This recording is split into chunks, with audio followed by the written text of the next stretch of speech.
Fantasy Dudes Podcast with your hosts, Jonathan and Jake. All right, Jake and John back here again. Those Fantasy Dudes Podcast, the show where we get together on a weekly basis, talk about our keeper, redraft, and dynasty leagues, talk about some NFL news, injury updates, and mainly just talk shit about our league mates. So I'm excited to be back here again with you, Jake. What's going on? I'm excited to talk shit about our league mates. Yeah, that's really why we're here, to be completely honest, especially because we've hyped up the podcast. So if they listen, maybe they'll get a mention, but it's not going to be positive.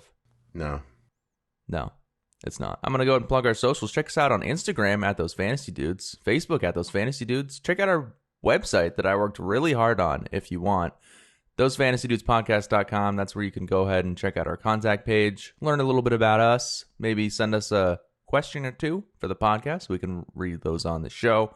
Or go to our email, thosefantasydudes@gmail.com. You know, we're on all the major podcast platforms. You can check us out on like Spotify, Apple Podcasts, YouTube, Amazon Music, and literally like 10 or 12 others if you so choose.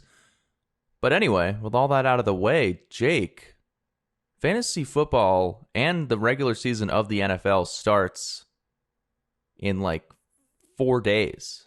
I know. But if you're listening to the podcast, it's in 1 day. Oh, yeah. If you're listening to this right now, it starts tomorrow. Oh, my heart is about to beat out Dallas of my and Tampa chest. Bay, right? Dallas and Tampa Bay, yep. What a matchup for fantasy, especially. Man. You know what I mean? Like, holy shit. Especially for us, dude. We both have big shares of CD Lamb. You've got him in the league, a record keeper league, and I have him in our dynasty. It's a big. Seeing what the split between Amari Cooper and him is really, a big factor this year, and what his fantasy value is. So I'm looking forward to that matchup. If he caves and doesn't get, there's no way, because he had he's too talented. He's too talented. Yeah, okay. There's no question to me about whether or not CeeDee Lamb is going to be a good wide receiver in the NFL, barring some insane injury. But because he's talented, he's incredibly good at what he does. He's just there's never been any question about that. It's just, well, Amari Cooper is also very talented. He's not a slouch. And I know you hate him, but Michael Gallup, the third wide receiver, for a third wide receiver, is really talented as well. Imagine he just has a full-on, 35-point fantasy week 1, and everyone goes crazy about fucking Michael Gallup. Maybe they'll trade him in that case, you know? Maybe the Cowboys are just like, oh, man, let's get this guy out of here for a king's ransom. You know? They should just trade him regardless. But they should have already, to be honest. Jesus. So, we drafted our college team, basically. All the people from our school that we went to college with. That's this league. That was this week. And I'm really happy with that draft. I don't know about you, but viewing, I'm so excited about this team, dude. So, yeah, this team, I drafted second, Jake drafted third, because we both finished shit last year, basically. But we didn't have to eat an onion. That's the key. We did not. I didn't have to eat a whole onion. Oh, I was so damn close, though, and I'm so glad I didn't have to embarrass myself and just... Yeah, I like onions. Don't get me wrong. Caramelized especially, though. Yeah, why don't we go? Let's go for my team, because Yahoo gave me a D, which I take that I got a B very too, personally. And I'm pretty offended by it. You got a D? No, I got a B. No, if I got a D... I got a D as in dog. Oh, you got a D? Yeah, I don't know why, bro. Team. I think honestly, the algorithms, even the fantasy footballers algorithm, it's looks because at, you took David Montgomery in the second. Well, yeah, I think that would be considered a reach at the time, but I obviously would have been screwed if I didn't take him or another. If at that position, I think I would have been screwed. But yeah, I got Dalvin Cook, David Montgomery, and James Robinson as my first 3 picks. This is redraft, so all of those guys are going to be very useful this year at the running back position. 3 solid running backs, I think, going into a redraft season. Dalvin Cook, can't go wrong. I'm not even going to really talk about him much, because we all know he's a great fantasy option. He doesn't catch the ball that much, but it's Dalvin Cook. I'm pretty sure we just found out Tariq Cohen is... What is he? Is he either on the waivers or he's on the pup? That's good for David Montgomery. Yeah, absolutely. Because I picked David Montgomery in my very last redraft league that I did a few nights ago because of that fact, actually.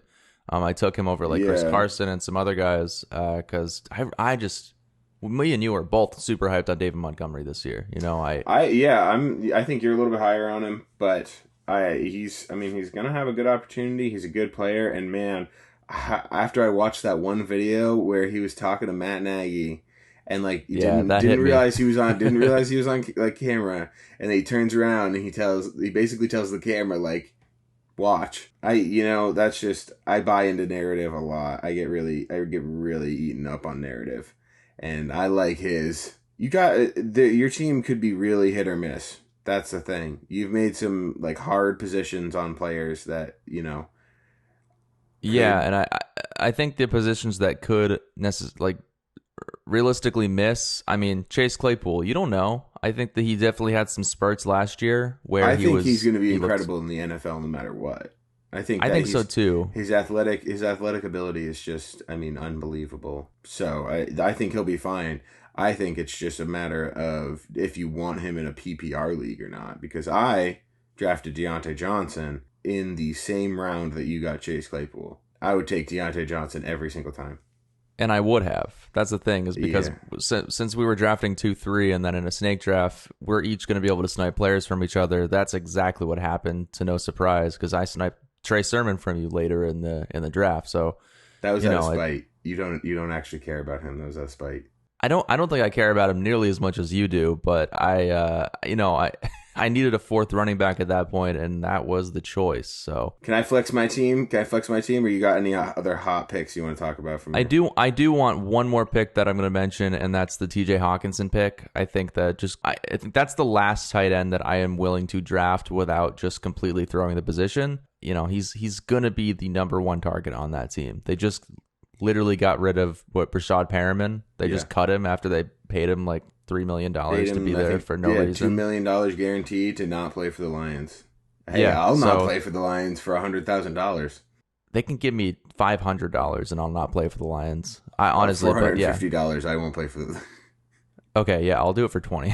No, but TJ Hawkinson, pretty hyped. It's not my favorite team I've drafted this year, but I definitely think I could finish better than 11th place that I did last season. I mean, good God. Let's hope so. Jesus. All right.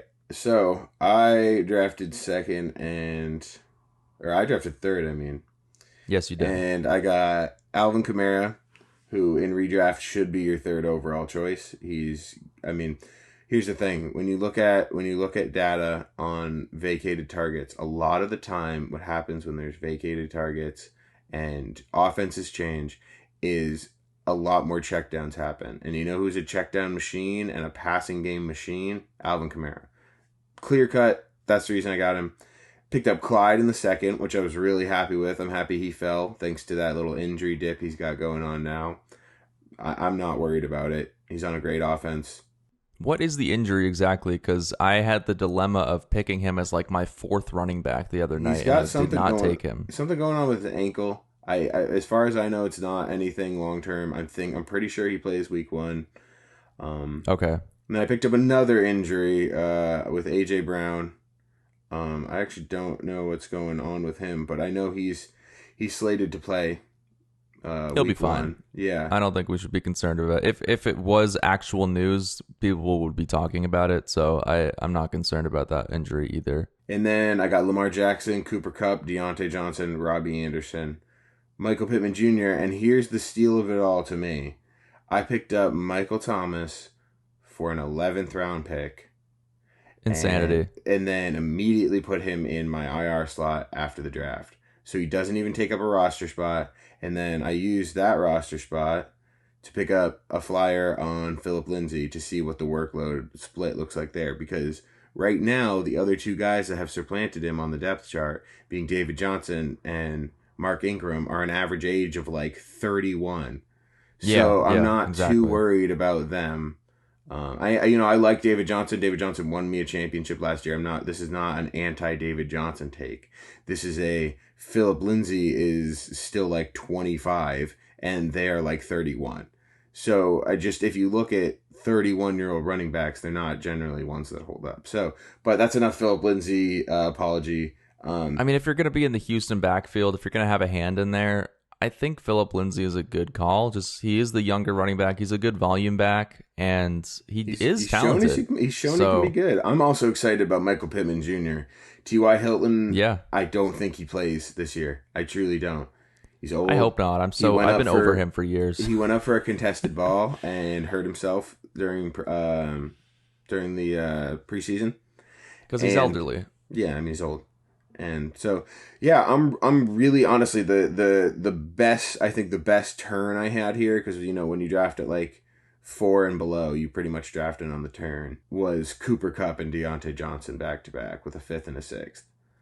I mean, those are not bad. I'm recommending everyone around pick up Cooper Kupp or Deontay Johnson with their 5th pick, because they're going to be PPR monsters. To get both of them with my 5th and then 6th is ridiculous. I think honestly where we differ is I kind of reached on James Robinson because I really wanted to have that PPR threat in my flex. I'd rather have a third RB that could factor in as an RB2 and in my flex position over the receivers, because there is a lot of really good receivers in the mid to late rounds. I still kind of wish I had a guy like Cooper Kupp on my team though. Just to fill that slot. Deontay was 5th overall in targets last year.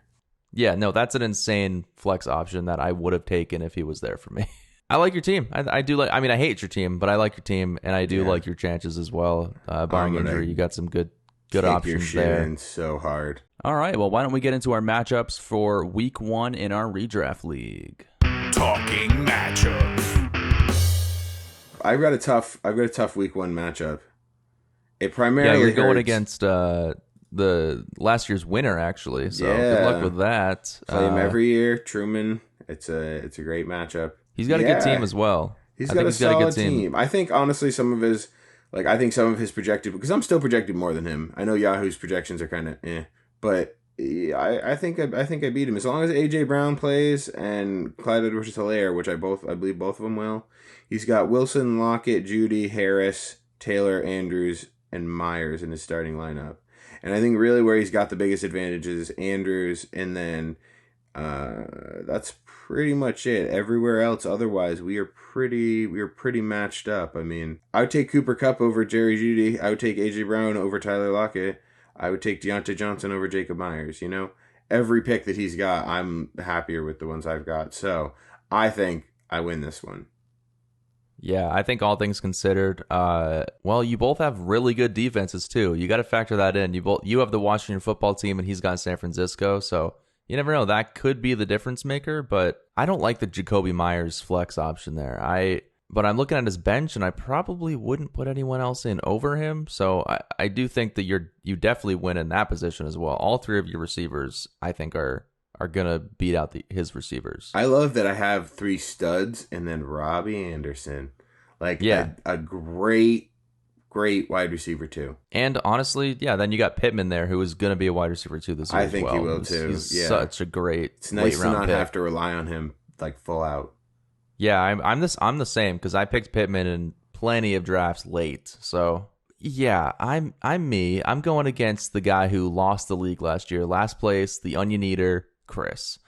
And I love his team name. It's if you ain't first, you're last, which is very accurate to this league and his current situation. But I mean, he was last and now he's first. Right. Well, yeah, that does make a lot of sense. Wait, but he came in last and now he's in first.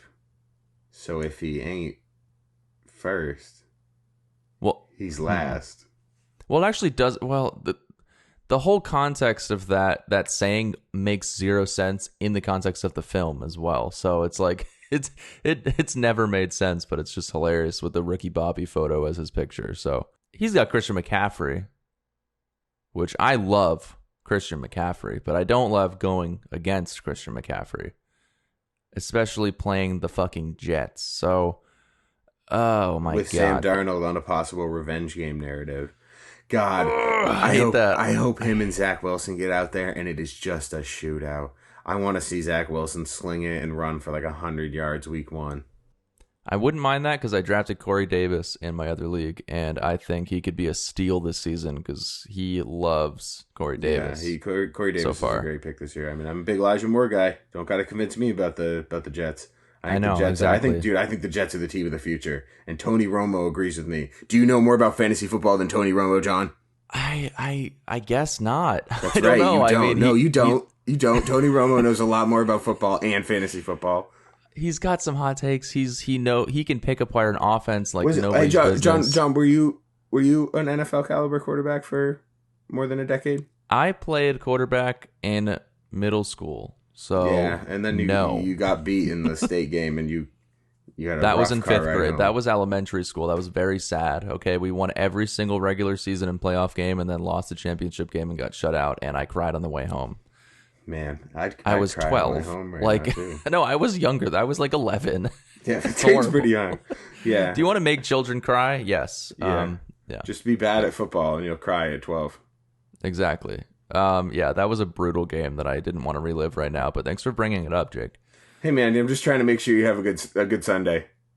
Oh my God, I love Sundays. This is the last Sunday without football. Oh, It's gonna be so fun. Yep. Speaking of Sundays, you can catch Jake on Instagram Live on Sunday mornings. Sunday mornings, baby. Sunday Every mornings. Sunday. You come in and I will talk out every start-sit decision you have and every problem, even if it's not fantasy football. You got financial issues, you come talk to me. I'll talk to you about buy a lot of crypto. I don't know if I would trust Jake with anything outside of fantasy football recommendations here. If you want to talk politics, Hey, I'm pretty good about cars. I know cars. oh yeah, you know you do know cars. You do know Politics, cars. Maybe yeah. Doge. Talk a little Doge. Yeah, you're talking to a guy who made $700 on Doge, so I'm actually really high up on Bitcoin right now. I'm not up on buying anything. I'm up on starting my 401k at work. It doesn't even matter because we're not even going to get our retirement. But you don't know how a 401k works. What do you mean? I know. I know. They You're not taught going me to see that in school. No, you're not going to see Social Security. That's what you're not going to see. What's the fucking difference? Social Security is a government program that you pay in through your paycheck every single week, whereas a 401k is a voluntary retirement account. I don't know. I'm just here to talk about fantasy football, Jake. Yeah, I don't know. This was a quick joke, and you were like, "Jake doesn't know financials." John knows financials. So I just want to talk about how I really hope I can beat Chris, because otherwise I just feel like the embarrassment that I am. He's got Mahomes going against Kirk Cousins. Like I have Kirk Cousins. I don't think Kirk Cousins is going to have a better game than Patrick Mahomes, but you never know. You never know. Here's the thing: he tosses six passes to Dalvin Cook for 50 yards and a touchdown. Just that alone is like what, 17 points or something. The issue is Chris has Justin Jefferson and I have Kirk Cousins, so every time he throws a touchdown to Justin Jefferson, I'm giving him points, which sucks, and I hate that. But that does happen in fantasy, unfortunately. He does have DJ Moore and Christian McCaffrey, so he is kind of hurting himself a little bit in that aspect. Jets revenge game we were just talking about with Sam Darnold, who's a good quarterback and escaped Adam Gase, and now might have some bad feelings about that entire organization. Well, I don't hope he doesn't take it personally to the Jets. I mean, Adam Gase is no longer there unless he's in the stands cheering for him. I hope that he slings it for like 6 touchdowns and like 350 yards. I'm starting the Carolina defense, so I hope that fucking doesn't happen. And I hope Elijah Moore slings it for like 7 and 400. I'm betting on the Jets not doing well in that particular game. To be honest, I'm not even really that huge on the Jets this year. It would be cool to see a big breakout from Elijah Moore and from Zach Wilson. But I mean, at the end of the day, they're rookie quarterback and he's a rookie wide receiver, and it's a new system, it's a new coach. It has. There's going to be some. I think kinks. it has every bit of potential to be an incredible program because Shanahan's system offers fantasy value for quick wide receivers like Elijah Moore, who are very talented with their route tree. Zach Wilson has rushing upside, so I'm huge. I'm huge on him long term. I have Zach Wilson and Elijah Moore in Dynasty, so that's the last I'll say about the Jets for this episode. The only thing is, like, even Tom Brady with a new team last year with incredible talent had some kinks to work out. They went 11-5. Well, so to be fair, Bruce Arians' offense specifically tends to do that to quarterbacks. And that's fine with me. I mean, look at Jameis Winston. He still threw for 5,000 yards. In terms of fantasy, I'm not really concerned in that aspect. But how many interceptions did he throw per yard? Oh my God. I mean, he threw like 35 interceptions or something that year, didn't he? It was like, I think it was like 1-to-1 touchdown interception. No, it wasn't. It was not. I don't think it was. It was dangerously close. Far closer than any touchdown to interception ratio should be. Well, fortunately, he's the starting quarterback for the Saints this year, so we get to see him Great, fucking dude. sling it left and right and backwards. I hope he does. I hope he slings it. I hope Michael Thomas comes back and he throws for 200 yards and a loss to Michael Thomas. It's gonna be quite something, dude. I'm actually really excited to watch Jameis again. Or as our commissioner in our college league calls him, Jameis. Oh yeah, it is Jameis. That's right. He is Jameis to me now as well. Thank you. I cannot stop thinking about that because Sam was earnestly saying it was Jameis. Oh, he was genuine. He was actually like, no, thinks you guys it's are Jameis. wrong. You guys are wrong. It's Jameis. No, it's definitely Jameis. With this matchup, I'm a little bit concerned, but if McCaffrey goes off, I'm sorry, I don't have McCaffrey. If Dalvin Cook goes off, Chris Godwin, I mean, David Montgomery, James Robinson is going against Houston. Like, I feel like he could get like 30 points. Like, it's very, very possible. So, I mean, somebody's gonna have to run out the clock. So we'll see. Yeah, exactly. So I think I definitely have a chance, but I'm a little concerned. A little bit concerned. Yeah, I would be too. I think it's gonna be fine. But I think that's gonna be an every week thing in this draft or in this league because everybody does have pretty reasonably good teams. But yeah, so I think we should go dive into the mailbox. Yeah, let's answer a couple questions. Fantasy Dudes Mailbox. All right, so the first question comes from, I believe, your friend from Connecticut, Instagram B&D. So this is David? Yeah, you got it. This is David? Just say it's Dean. All right, so this is your friend Dean from back home. His question is, are non-dynasty leagues won or lost at the waiver wire? You want to take this one? Oh, absolutely. This is a knockout question. I think Dean submitted this so we could just shoot this out of the park, dude. Shoot this out of the park. Yeah. Yes, absolutely. 150%. My significant other, Allie, had Devontae Adams and Dalvin Cook going into the season last year. Had she paid attention to the waivers, because there were several weeks where she had waiver priority over John and I, and John and I ended up getting players that ended up helping us and ended up helping me win the league. Yes. There's no way I would have beat her. I mean, what are two players that you picked up off waivers, one of which was, I believe, James Robinson and Justin Jefferson? I got Justin Jefferson off the waivers. I got James Robinson off the waivers. No, you succeeded based off paying attention to your team and using the waiver wires effectively because, you can draft a good team, but you can't just let it sit there all season long. You need to be on the waivers. I have notifications on my phone whenever somebody gets injured, whenever someone makes a roster move. Sleeper. I will know about it instantly. Let me plug that. Get Sleeper on your phone. If you're serious about fantasy football and you actually want to do good, this is a great tip. Get Sleeper on your phone and change the updates to send you absolutely every bit of news that they put out. Yeah. You're gonna wind up getting some stupid stuff that's just irrelevant, but you're also going to be the first one in your league to know something. You can capitalize on that. I have done exactly that. I have been the first guy who got it. That's huge. Many a time, dude. It's actually really annoying. You have to dedicate time to it. You do have to dedicate time to that. I'm attached to my phone regardless, so it's not good. But I can't tell you how many times I've won waivers just by being the first guy there and being willing to make a snap decision and drop somebody before anybody else can respond to the news.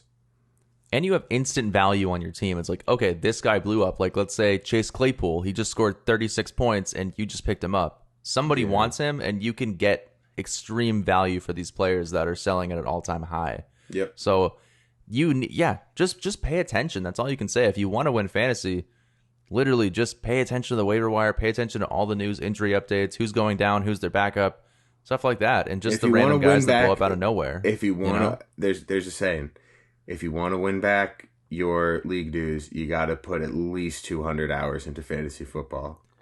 It's accurate, yeah. If you want to make that $25 back, yeah. What you should do is you should just make sure most of that is on the clock at work.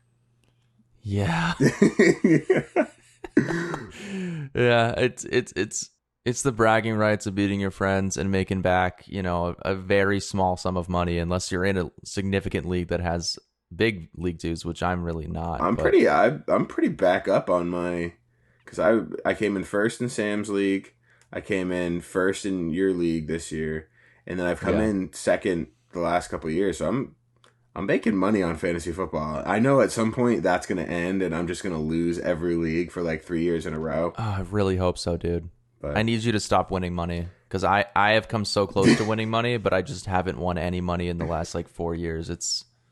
I'm having fun though, Yeah.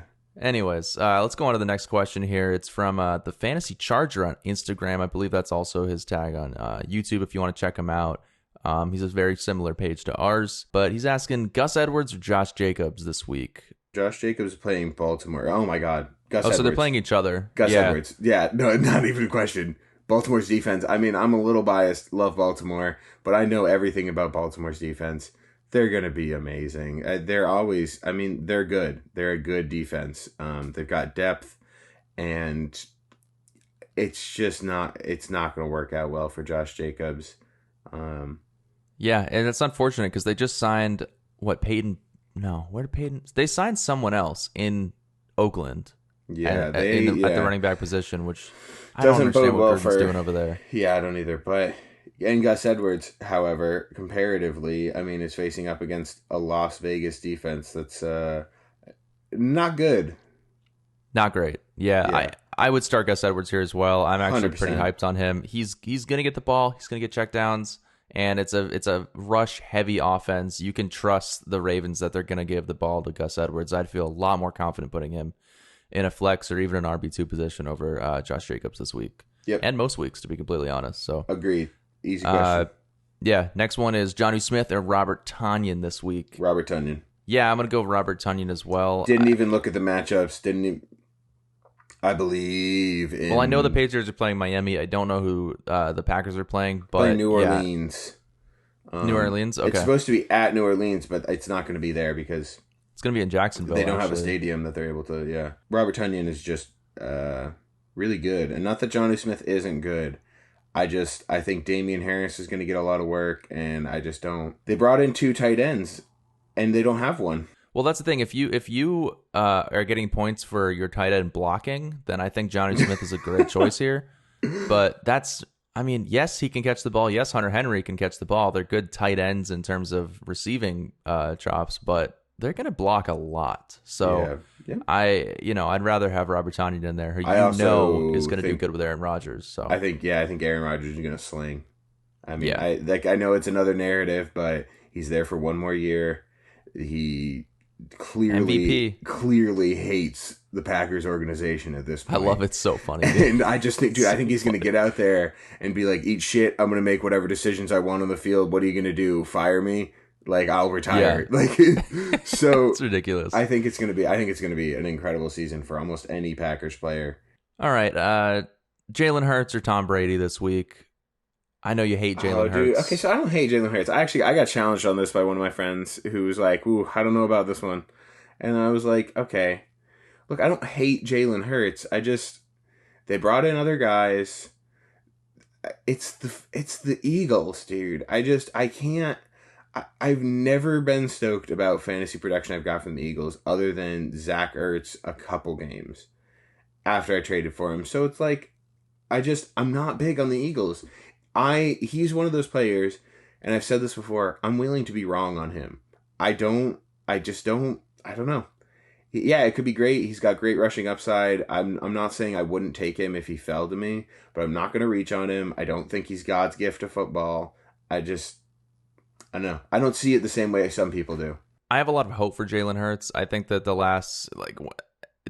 end of last season, he showed a lot of promise. But I do think that with all the incredible rookie talents that have entered the league this year, I think he's kind of gone under the radar a little bit, because everybody's like, oh, Zach Wilson, oh, Trevor Lawrence, all these other guys. But Jalen Hurts is a dual threat quarterback on a team that's going to have to sling it every single week if they want to stay in contention to win games. So I think all things considered, Jalen Hurts could be a very good fantasy option, Yeah, the writing's on the wall. The writing, I get it. I get where it's coming from. I'm, maybe I'm a little salty that he wouldn't drop me, or that he isn't at a place where I want to take that shot. Yeah, I hope he works out for everybody who drafted him. I stopped drafting him because of just the downgrade in hype. I don't think I drafted him in a single league, but in my mocks a month or two ago, I was taking him every time in like the 7th round. But yeah, he's playing Atlanta and Tom Brady's playing Dallas. I think Tom Brady's going to destroy the Cowboys. I think it's going to be a shootout. Yeah, I do too. So I would probably go Tom Brady just because Tom Brady. I'm big on Tom Brady this year, so. Cooper Kupp or Brandon Ayuk. I guess Kupp. This could be considered a Cooper Kupp. Okay. Not even a question. Yeah, I'd probably go Cooper Kupp as well. I need to see a little more from Ayuk, and we don't even know who's going to start week 1 for the 49ers, so it's going to be Garoppolo, I would think, because Trey Lance is hurt. Oh, there's just a quote about this exact situation that we're talking about. Jimmy's been our guy since we've been here, and he's done a hell of a job, and I know he's going to help us get throughout this year, and I plan on Trey helping us too. Everybody's just going to have to see it on Sunday. God damn it, Shanahan. What a coach thing to fucking say. What a God typical damn it, thing Shanahan. to say. Just tell us who's starting. He's worse than Sean Payton. You thought Sean Payton was going to hold off. Look at Kyle Shanahan out here. Like, yeah. It's so obvious that you don't want Jimmy Garoppolo to start. Yes, he's handsome, but but he gets hurt all the time. He's good. I wanted him to come back to New England. I did. I love Jimmy Garoppolo, but I love Trey Lance so much more, and I drafted him in all my leagues, so please just put him in the fucking game. Yeah. Here's what Jimmy Garoppolo had to say. He said, I'm pretty happy with where I'm at right now. It's whatever Shanahan decides, and I have a pretty good idea. I'm just happy with everything and the offense as a whole right now. But yeah, Kyle's the head man. He'll make the call. He's saying, please don't cut me. I still want to get a paycheck every week. Please God, someone else pay me to play football. Go to Houston. Maybe they'll start you. I don't know. Yeah, we can move on from that. There is a little segment I wanted to introduce here. And if you hate it, we can cut it. But have you ever played survival football? Cut it. Oh, this is bad. Why? No, I'm just oh shit! I'm like, oh wow, okay. I'm thinking this is a personal attack. No, this is something I usually play every year. I have never involved any money in it, but every week you pick one team to win, and usually I get it wrong. But every week you pick a different team, and if they lose, you're out. Yeah. So I was hoping we could throw a water bet in here, another $20. Whoever makes it farther, there you go. Unless we both get eliminated the same week, then we'll just keep going. Then we'll just huck water at each other for the people. Yes, we will. But if you want to take a look at the matchups, I would say go ahead and pick your team this week. Obviously, there's some strategy involved, like, I'll pick the Jets, and then the Jets are out of the way. I think Those are some tough matchups this week. Actually, I think I kind of want to pick the Broncos. What's their matchup? Oh, the Giants. I think that's probably a good one to choose. Yeah, I'm going Broncos. Lock me in, Broncos. You're going Broncos? Okay. Broncos. I don't have to win by any certain amount of points, right? They just have to win, and then you can move on to next week. Yeah, Broncos. That's a good pick. I think I'm gonna go with the Ravens this week, dude. Really? You want to waste the Ravens on? I don't know. I think the Ravens have a lot more of I'm a little biased, but I think the Ravens have a lot more potential to win harder games than that. I'm willing to pick the Ravens this week just to get me there. And then we'll see how these mediocre teams do. That way I have some sort of idea. You only picked the Ravens because I picked an actually juicy matchup that could go either way. So you're like, well, maybe I'll just get $20 and get to throw water at Jake by making a safe pick. I just know my history with this, and I usually get eliminated in the first 3 weeks, so I'm gonna actually try to be smart about this shit and pick good teams. So you can choose to pick bad teams if you want. Yeah, well, I guess I'll just do it for the people, and you can do it to win. Yeah, that's why I'm here, because I lose every fucking year against you. Yeah, okay, that's the only reason you made this bet. Hey, how was Kenyon Drake last year, John? Terrible, but I still lost $20. That's right, you did. Because I'm stupid. All right, that's gonna do it for this week's episode. Next week we are gonna be literally diving into Matchup Rewind. All of our weekly segments are going to be there, so I'm very much looking forward to that. Follow us on Instagram at Those Fantasy Dudes. Check out our website, thosefantasydudespodcast.com. New episodes every single Wednesday. And Jake, you do have one little thing on Sunday that you're going to be doing. Let's go for the first Sunday of the season. I will be on Instagram answering questions, and every Sunday thereafter I will be on Instagram answering questions. So just stop by. You can come even if your questions aren't football related. Please don't do that, but I will answer them. Jake is a licensed psychologist. I'm a licensed drone operator. Oh yeah, he is. If you have any questions about drone operating, Jake's got you in that department as well. I'm also a licensed driver. If you're trying to get your permit or something, I wouldn't come to me, but I can answer to the best of my ability. You do drive like an absolute grandfather, even though you love fast cars. I don't drive like a grandfather. Thanks for tuning in to Those Fantasy Dudes podcast. Make sure to tune in next week and follow us at Those Fantasy Dudes on Instagram.